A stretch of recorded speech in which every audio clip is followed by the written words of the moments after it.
Hello, lovers of the world. This is Cinta speaking.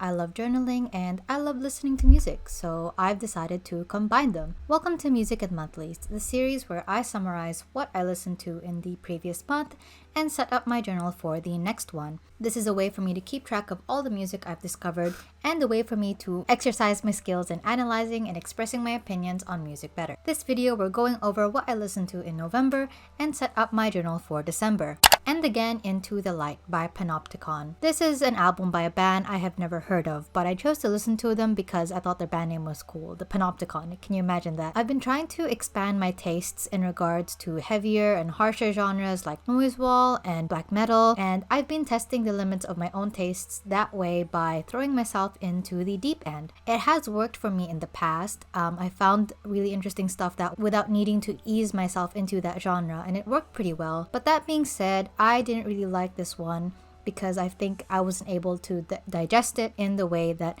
I needed to. I didn't really feel a connection to what they were going for, even though like I said, am not a stranger to harsher and edgier genres. But even though I didn't necessarily enjoy it, I do like how it made me feel. Listening to it made my brain feel all spacey and detached from consciousness. So it was an interesting experience, but not really a memorable one, I would say. I might revisit this someday to see if I have grown to better digest this kind of sound, but for now, it was okay. Cobalt by Meaningful Stone.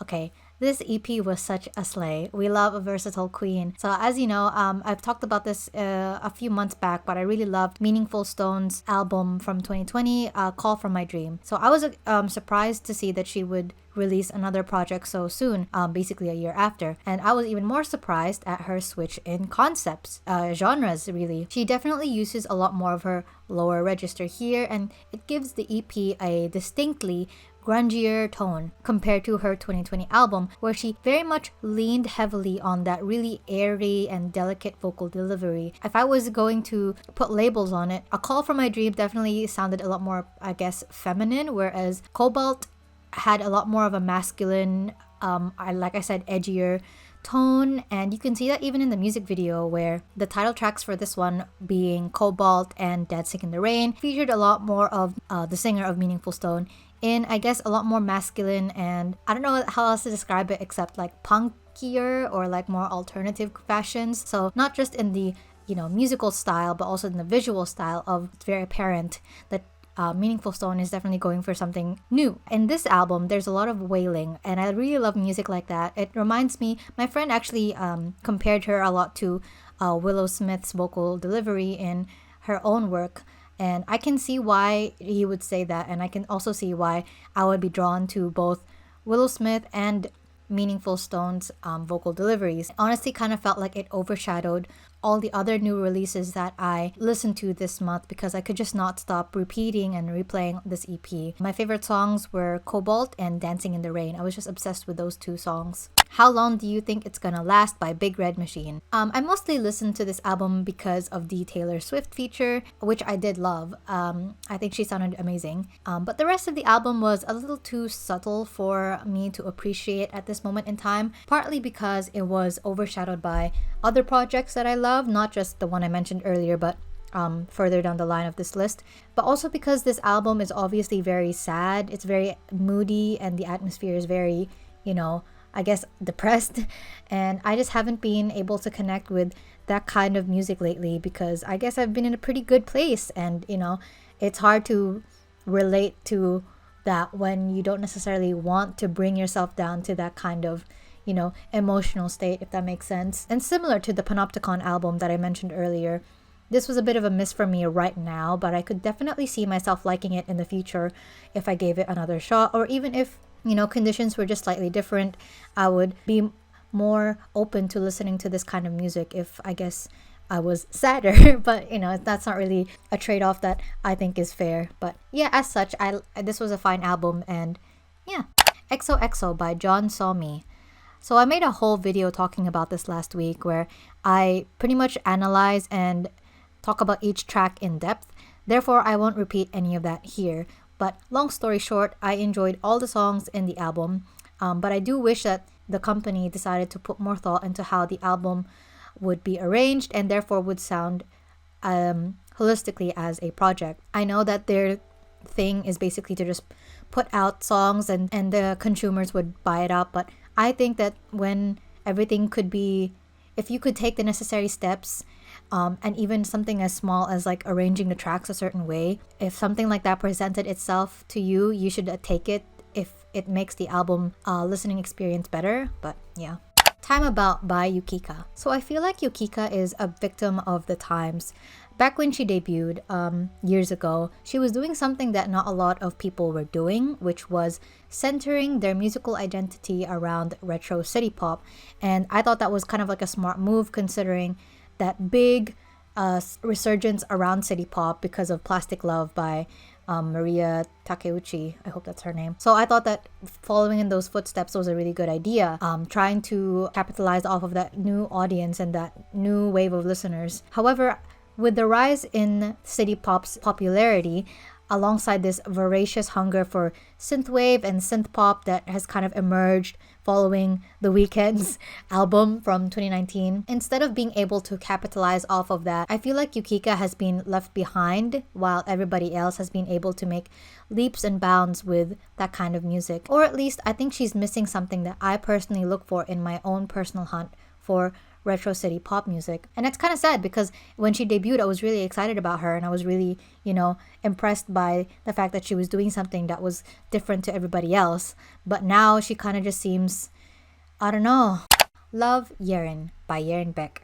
This is a cover album that features Erin's greatest asset, her beautiful and soothing voice.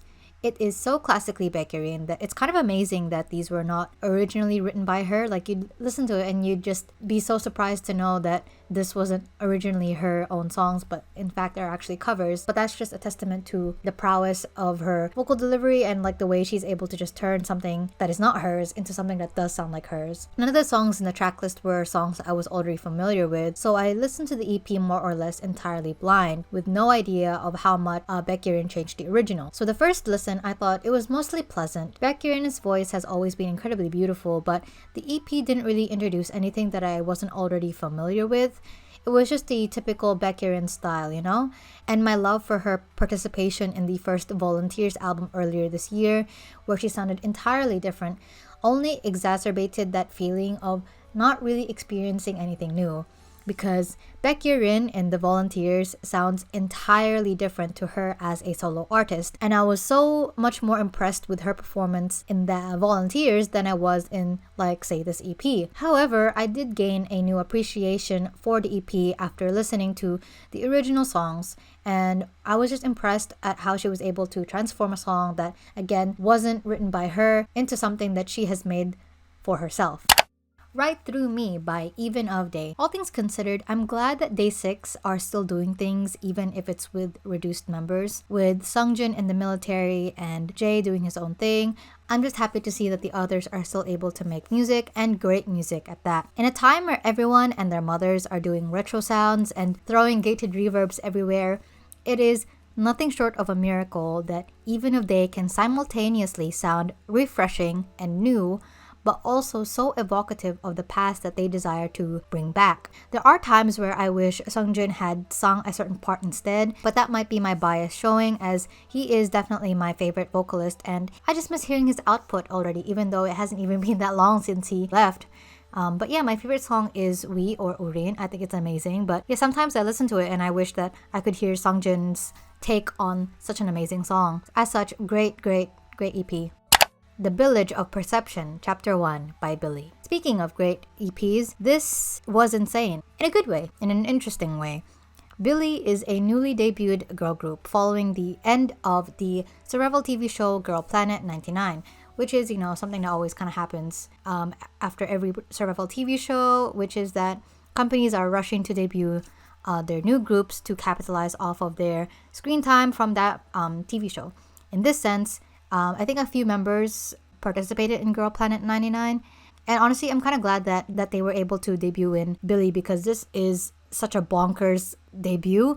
Ring Ring, the title track, has to be one of the craziest songs I've heard all year, and not just in K-pop, but in my entire listening experience of 2021. Billy is, in many ways, I think, ushering a new era of K-pop.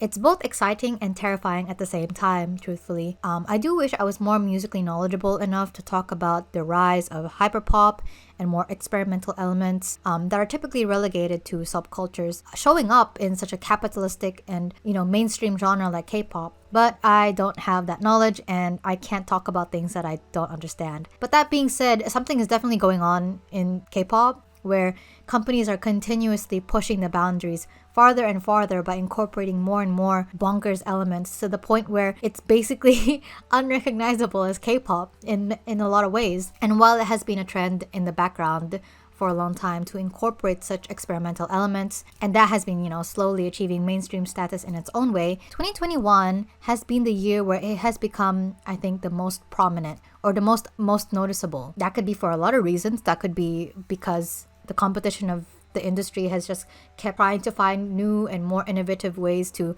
stand out. It could be because of the rise of TikTok and how that as a platform has been shaping the way music is disseminated and how the landscape of music has just been irrevocably changed by TikTok trends and TikTok dances and such. Whatever is the reason that is making hyperpop more palatable to a wider audience is definitely making its mark on K-pop. Examples that I can think of off the top of my head are Sticker by NCT 127, Scared by P1 Harmony. There's some B-sides by Enhypen and a few other groups that come to mind. And now this song.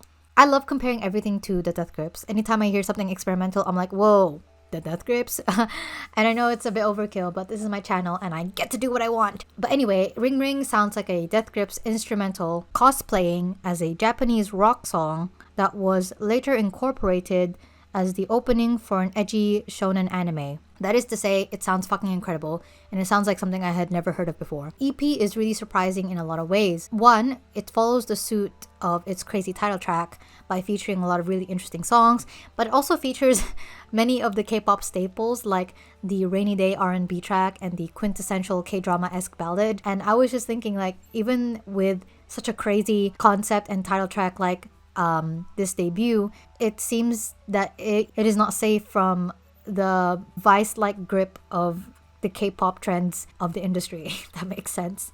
But yeah, regardless, this is one of the best releases I've heard all year, and I'm really looking forward to see what Billy does in the future. I don't know how popular this group is at the moment. I haven't looked into it, but the idea that the public is ready for a sound like this is kind of just like something I still have to wrap my head around. Like, you get what I mean? Like, this is such a really weird song, but the fact that there was an audience for it, that there was a market for it, that there were people who were looking out for something like this, the fact that that exists in such a genre like K-pop is something that, again, I still have to get used to. Things are definitely changing. Red, Taylor's version by Taylor Swift.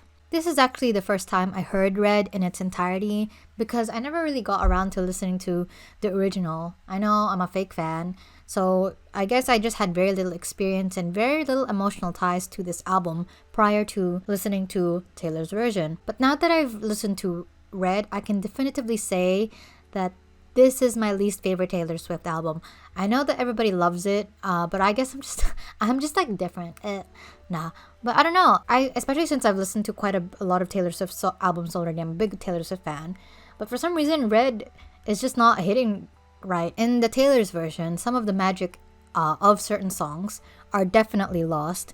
I'm mostly talking about 22, where since her voice has gotten deeper with age, it's not as youthful and therefore not as impactful as it was when she sang 22 when she was 22. And I feel the same with songs like We Are Never Getting Back Together and I Know You Were Trouble. I think especially with the more pop songs, these are basically time capsules, you know? The songs were so evocative of a really specific time period and so evocative of like certain musical trends that were so popular and ubiquitous with that time period that hearing it smoothed out with current technology to fit current musical trends means that the original song's magic has kind of been lost when they iron out the kinks. That being said, for some reason, I feel like the Taylor Swift version of Fearless handled this a little bit better, but that might be because Fearless as an album and as a concept is a lot more timeless in a lot of ways. It was still heavily rooted in like the country pop side that Taylor Swift kind of started as.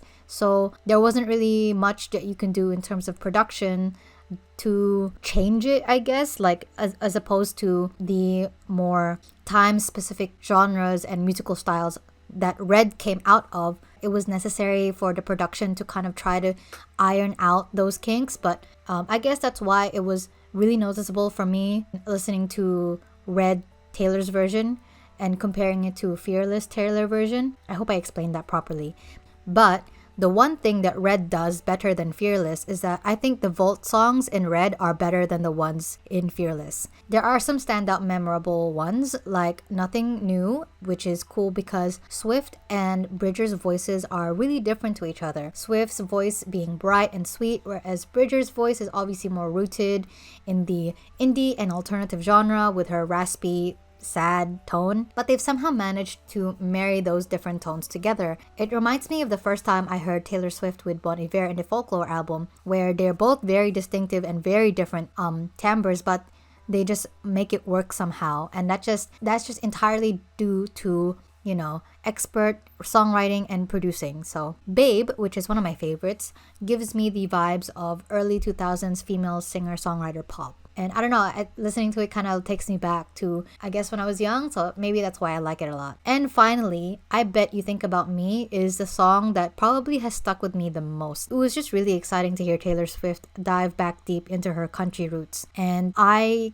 can see it fitting in perfectly with her self-titled country album, her debut one, except this song has better lyrics, and I think it's because the song is about looking back on your ex and trying to be defiant about how you were the best thing in his life. The person who is like singing this song is making herself to be someone wise and somebody who's learned a lot. So hearing Taylor Swift with her older sound is a lot more impactful than, say, if Taylor Swift sang it when she was, I don't know, 15, 16, when she sang her first country album. I was just thinking about that. Like, I guess it sells that story a lot more where time has passed and she's like looking back and reminiscing and being like, ha, yeah, I bet you think about me. I was the best thing in your life and you let me go, and I bet you think about that forever. And I just thought it was cool.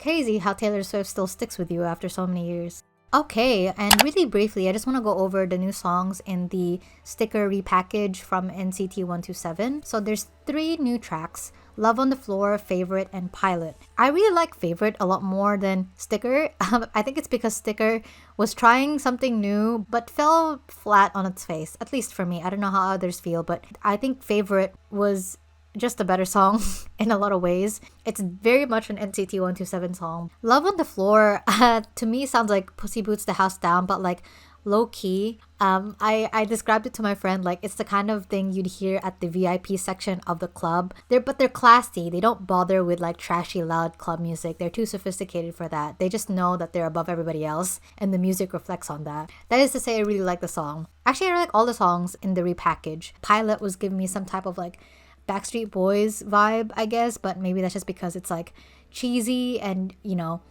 a little corny with like, baby, I'll be your pilot. It's like cute. But as a whole, I really like the addition of these 3 new tracks.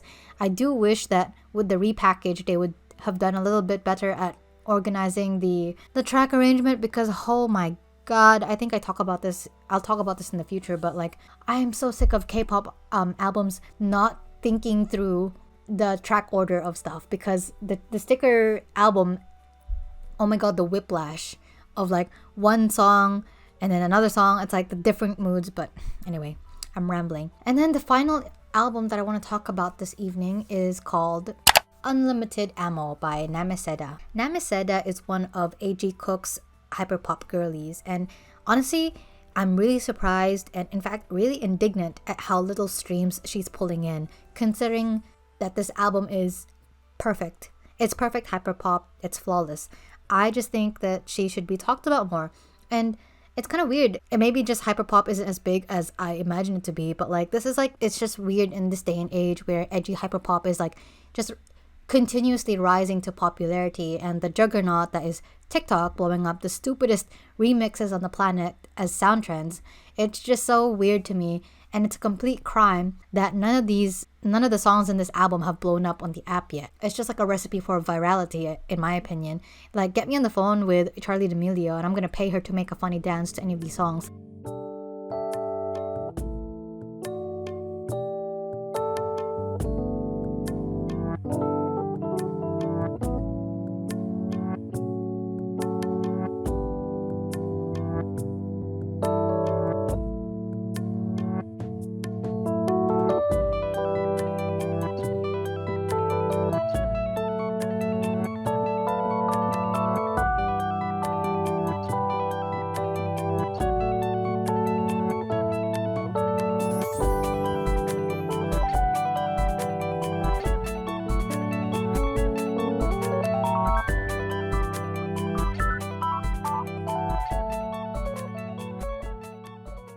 Alright, I think that's all I've got for you today.